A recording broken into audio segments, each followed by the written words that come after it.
If you've ever tried to propagate plants and ended up with wilted cuttings, mushy stems, or just plain nothing happening, you're not alone. Every gardener, yes, even the experienced ones, has had those frustrating moments where a simple cutting refuses to root. But here's the truth. Most gardening guides won't emphasize enough. Success in propagation isn't about luck. It's about using the right technique. Today, on the Soil Science Garden, I'm going to walk you through one of the most reliable, almost foolproof propagation methods you can use. A simple technique that can root almost any branch with incredibly high success when done correctly.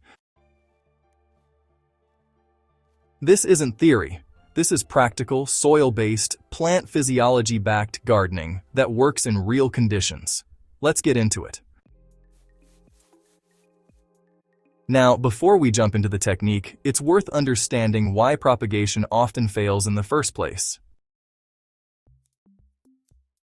Most gardeners, well, they take a cutting, stick it in water or soil, and just hope for the best.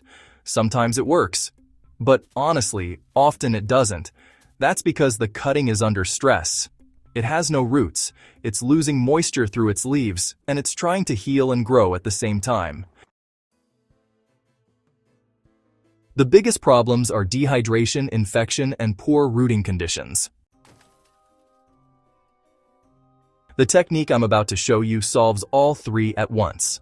It creates a controlled microenvironment where the cutting stays hydrated, protected, and biologically encouraged to form roots. The method we're focusing on is called air layering. Now don't let the name scare you. It's actually one of the simplest and most effective ways to propagate plants, and once you try it, you might never go back to regular cuttings. Instead of cutting the branch first and hoping it grows roots, you encourage roots to form while the branch is still attached to the parent plant. That's the magic. Because the branch is still receiving water and nutrients from the mother plant, it doesn't experience the stress that usually kills cuttings. And that's why this technique can feel like, well, 100% success. Let's break it down in simple terms. When you wound a branch in a specific way, the plant responds by trying to heal. At the same time, hormones, especially auxins, accumulate at that wound site. These hormones trigger root formation.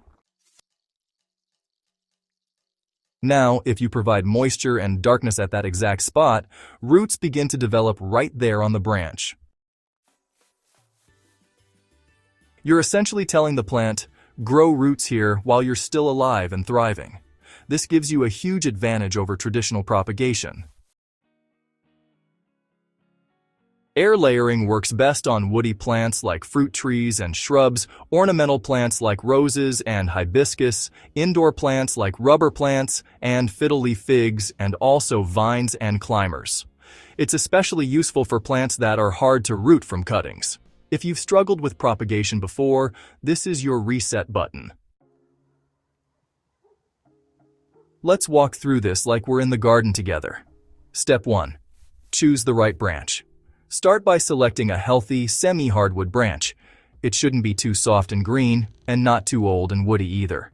Look for a branch that's about the thickness of a pencil, or maybe just a bit thicker. It should be actively growing and free from disease. This step matters more than most people realize. Healthy plant material gives you a massive head start. Step 2. Create the wound. Now comes the key part. About 6 to 12 inches from the tip of the branch, remove a ring of bark about 1 inch wide. You're essentially peeling off the outer layer of the stem. Make sure you remove the green cambium layer underneath as well. This prevents the plant from simply healing over the wound instead of producing roots. Take your time here. A clean, proper cut makes all the difference. Step 3. Apply rooting support. This one's optional, but it's pretty powerful. At this point, you can apply a rooting hormone if you have one. While not strictly necessary, it can significantly speed up root development. If you prefer natural methods, you can use things like aloe vera gel or cinnamon powder. The goal is to stimulate and protect. Step 4. Wrap with moist growing medium. Now take a handful of moist sphagnum moss or a light soil mix and wrap it around the exposed area. The medium should be damp, not dripping wet. This is where the roots will form, so make sure it's fluffy and well aerated. Step 5. Seal it in.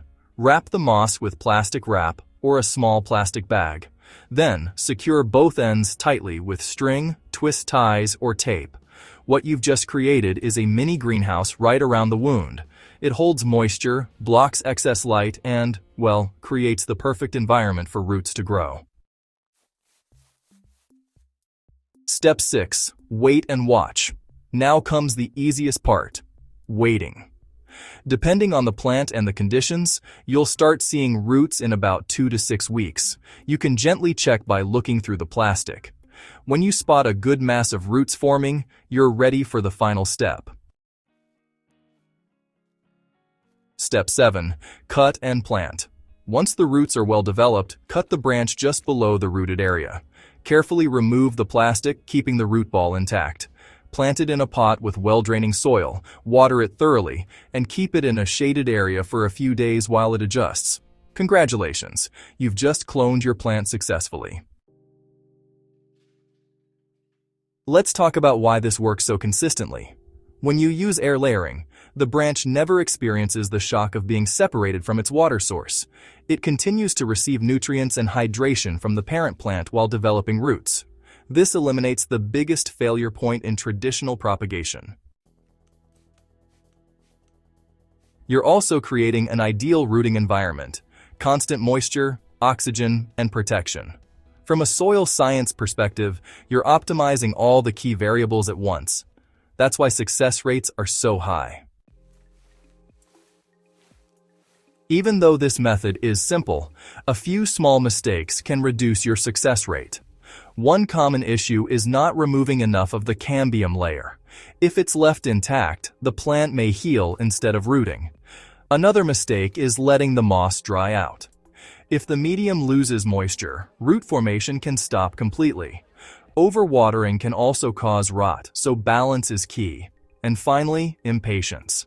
Cutting too early before roots are fully developed can ruin the entire process. Here's where we take things to the next level. If you want faster rooting, try doing this during the active growing season. Spring and early summer are ideal. You can also cover the plastic with aluminum foil to block light completely. Darkness encourages stronger root growth. For thicker branches, slightly increase the width of the bark removal. And if you're working with fruit trees, this method is perfect for preserving the exact genetics of a productive plant.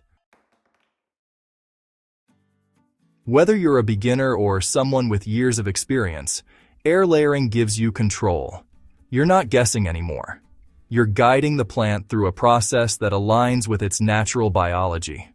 It's reliable, it's efficient, and it's incredibly satisfying. Think about what this means for your garden. That one healthy plant you love, you can multiply it. Your favorite fruit tree, you can replicate it exactly. This isn't just propagation. It's sustainability. Rooting a branch doesn't have to be a frustrating guessing game. With this one simple technique, you're stacking the odds completely in your favor. Air layering takes the stress out of propagation and replaces it with confidence.